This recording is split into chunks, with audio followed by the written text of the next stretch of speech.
Let's throw it open to you. As I said, lots of you got in touch yesterday. We'll read out some of those emails or flash them up on screen. Let's take your calls as well. First we have Marie, and she's on line 2. Marie, good morning. Hi. Hi there. So the details are out. What do you make of the DNA database? I think, ideally, it would be a good idea because, obviously, victims of crime, people who are committing crime, they've got more chance of being caught if it wasn't infallible.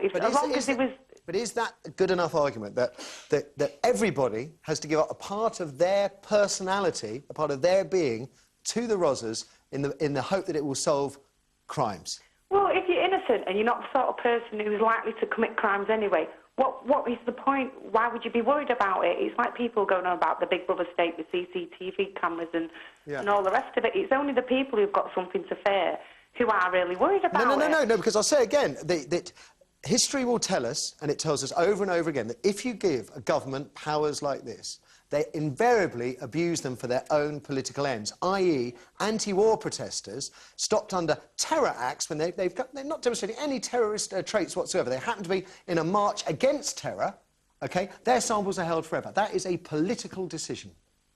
Yeah, well, maybe, but still, I think it would be a good idea. I do personally think it would be a good idea because I think it'd act as a deterrent to criminals, murderers, OK, no, Marie, I'm with you there, whatever. but you imagine all the people that protest and object to the government, right, that go on marches, OK, peaceful, law-abiding people that go on marches, OK, their records and information are kept on file. I've told the story before of a floor manager here whose mother is very politically active, pulled over for speeding by the police, and when the policeman came up to her and spoke to her, he said, "Are you on your way to another demonstration?" Right? So if the police have that kind of information on us, this allows them to manipulate, if they were to choose to do so, it will allow them to manipulate the political process, to undermine democracy, to undermine freedom. Maybe, but I just do personally think it is. I think it would be a good idea. OK, all right, Marie, thank you. Sorry, forgive me, we've got loads of others. Thank you. We have Paul on line 1. Paul, good morning. Hi, good morning. Good morning. You in favour of the database, how it deals with children, perhaps? Not really. I'm even going back about 4 years ago as well. My son was playing football on a bit of grass, and there was a little community hut, and broke the window. Got taken down to the police station for 4 hours, and then actually fingerprinted, swabbed, but he actually kept him for 4 hours with his mum. And when I got there, obviously, I rated it by this time.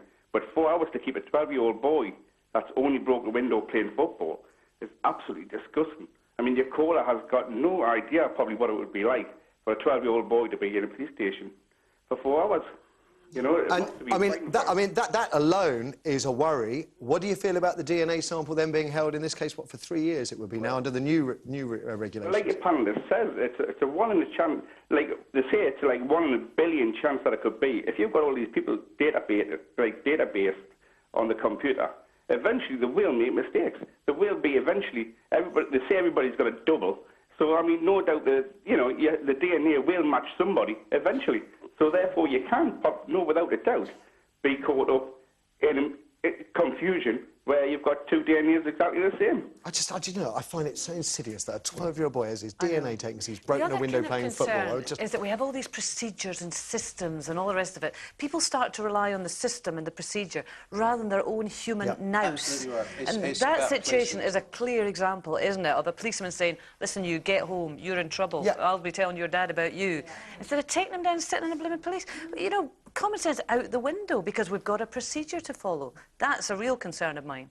And I should draw your attention at this point to today's front page in The Sun, Handle Barmy, which is the story of the 93-page manual teaching policemen how to ride bicycles.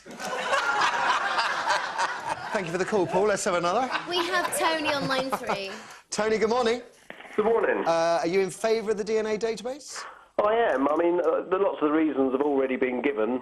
You know, obviously about, you know, nothing to worry about if you're innocent, blah, blah, blah. So I go along with all of those. I see no problem whatsoever if you've done nothing wrong. Would you go further and say, why don't we take a DNA sample from every newborn baby? Well, what I was going to say,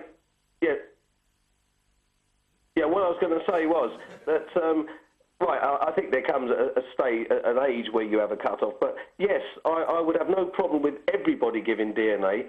The one point I think lots of people are missing is the deterrent of committing crime, either further crimes or your first crime, because if you know that your DNA is on a database, rape being an obvious thing where the DNA... Hang on, let's just get this right, Tony. So the threat of the punishment, imprisonment, fines, community service, won't be as effective as knowing you're going to go on a DNA log. Is that your argument, Tony? Well, my argument is yes. I think having been on a DNA database would certainly make a lot of people think, I think. I mean, if it stops more than going to prison for years. Tony's thinking they have less chance of getting away with it.